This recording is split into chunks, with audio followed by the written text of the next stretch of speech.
Hello guys, welcome and welcome back to my channel. Your lady here once again, Deborah Recipes. If you're new to my channel, go ahead, click on that red subscribe button, give the video a thumbs up and leave a comment in the comment section. Tell me what you think about the content that I've just produced. So in this video, I'm going to share with you 10 things that I stopped doing to help grow my hair in my hair journey. I've seen a tremendous progress ever since I stopped doing these things, so I thought like, hey, why not come share with you. Okay, the first thing that I normally do is that when I do protective styles like box braids, I don't let them take more than 12 to 16 weeks on my head, which is about 3 months.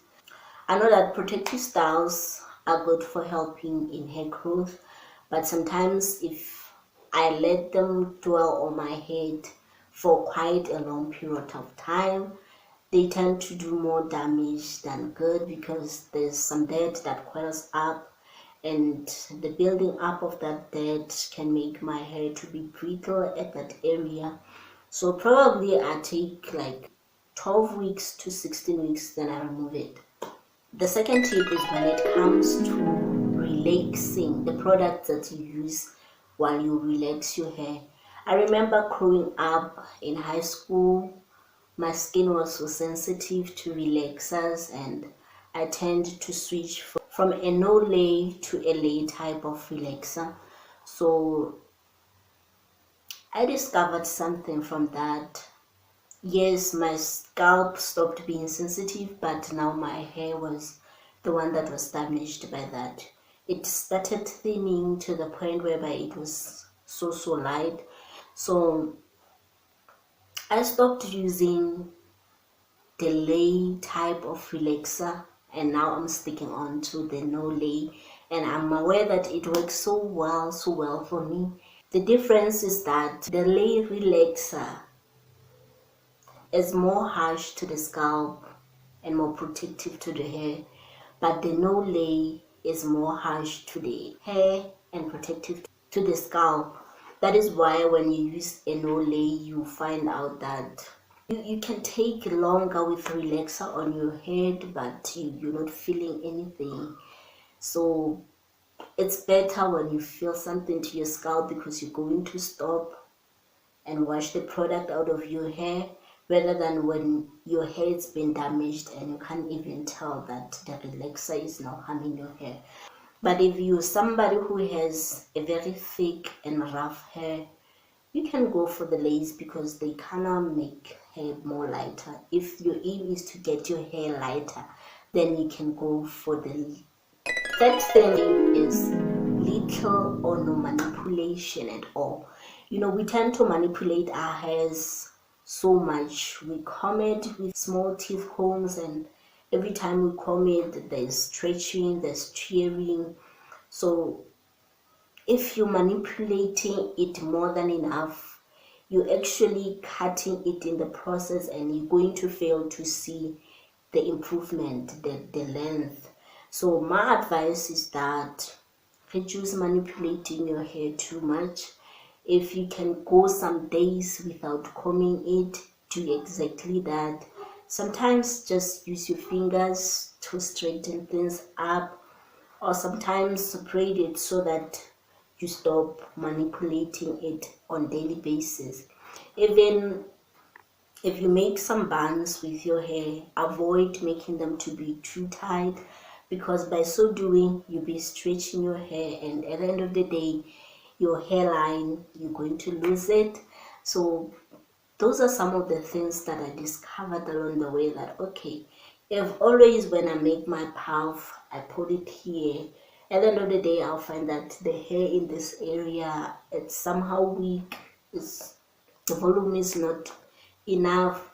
It's because I'm aware that okay, when I'm overly manipulating the hair on that area, I'm actually losing it in the process without even recognizing it. So go ahead and reduce hair manipulation, then you start to see progress on your hair. The fourth thing is stretching longer before relaxing my hair. By that I mean taking long time before relaxing my hair. I have a relaxed hair. I do apply some products to get my new growth, and I'm aware that if I delay to relax the growth that I now have, it somehow breaks where the relaxed and the unrelaxed mix.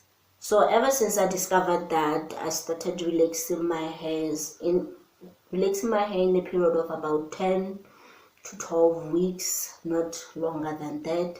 So I always keep my calendar to remind myself when last did I relax, so that I can schedule my 12 weeks for my next relax day.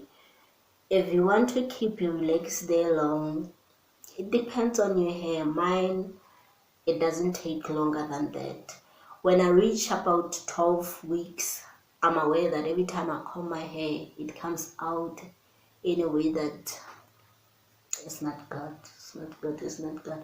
So my advice is that if you're experiencing hair loss while you're trying to grow your new hair and keeping your relaxed hair, make sure that you don't stretch your relaxed days longer. The fifth one, you got to always have a hair routine whereby you shampoo, you condition, and you deep condition your hair, because it needs that moisture. It needs to always be clean, and it needs to always be deep conditioned, because many times you find that after relaxing your hair, you just leave it for about a month before you can go wash it. There's dirt that builds up, and when that dirt is in that hair, it's not doing it good. It is harming the hair. Again, there might be some products that you're using that can build in your hair, and they somehow affect your hair in a way that it can tear easily, get some clots, it gets some blocks. So to avoid that, you got to have a schedule of when you do the washing, the conditioning, and the deep conditioning. So for me, I normally do it after 2 weeks, because I don't want to always be washing my hair on a weekly basis. So yeah, I take that period of time, and then after that I do wash. Even when I have my braids on, I go ahead and wash my hair. One other thing that I stopped doing is that I reduced heat, exposing my hair to heat, blow drying, flat ironing, exposing it to the sun and the wind outside. Back then, time and again, like on daily basis, I would use a flat iron on my hair to get it straight and styled up so that I go out looking good. Or maybe every time when I wash my hair, I would use a hair blower. Like in 2 weeks time, I'll be blowing my hair. I noticed that that doesn't really help in my hair growth. Rather than that, it makes my hair dry and brittle, and it thins it. It makes it more vulnerable to be destroyed. So I approached heat with caution. That's when I started to see progress. I do still continue blow drying, I do still continue ironing my hair, but I don't do it consistently. When I iron my hair, I make sure that at least once in a month I do it, and once in a month I blow dry, and that's enough. There's this other drying method that I shared with you on my wash day routine that I normally do use when I've just washed my hair. So I think you can go ahead to watch that video. It's in my playlist, so you can see how I get my hair dry without exposing it to too much heat. Again, the other thing that I stopped doing is combing my hair when it is still wet.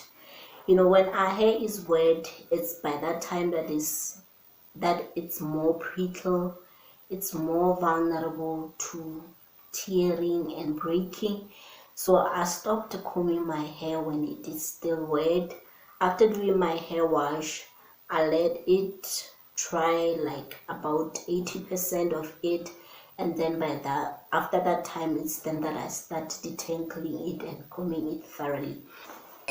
One other thing is that a week before my relax day, I don't comb my hair, I don't exercise, I don't apply any liquid to my scalp, because when I exercise it opens the pores of my scalp, so I don't want any chemical to be coming in. Again, I don't manipulate my hair with some combs and stuff like that. I let it settle, I let it relax, so that when I come and apply that harsh product on my hair, it finds it less manipulated. You know, if I have to go somewhere or do anything during that period, I just use my fingers to get everything all together, then I leave the place. Still looking good, still having my hair in good shape, less manipulated, and getting ready to be relaxed. One other thing, which I think is the last thing that I'm going to share with you, is wrapping my hair when going to bed. You know, we tend to use those bandanas to cover our hair, to protect it when we go to sleep. I was made aware that cotton do absorb moisture instead of giving your hair some moisture. So the more you use it, the more it sucks the moisture out of your hair during the night. I'm more on silk and polyester cloths for my hair nowadays. Even for my pillowcases, if I'm going to go to bed with a bare head uncovered, I prefer using a silk pillowcase, so that even when I twist and turn, there are no hooking of my hair on the pillow. You know, cotton has those holes and it has some fur that somehow can creep in your hair and promote some tearing, some rubbing in that is not necessary. So I avoided cotton. You know, sometimes when it's winter, you know, we tend to put on some wool products, but make sure that you give your hair enough moisture while you're doing that. Anytime you put something that absorbs moisture on your head, go ahead and replace that moisture that you have lost. Having shared this much with you, I would like to say thank you for watching until the end. And if you haven't subscribed, I wonder what are you waiting for? Go ahead and click that red subscribe button. See you in my next video and stay blessed until that time when we meet. Bye.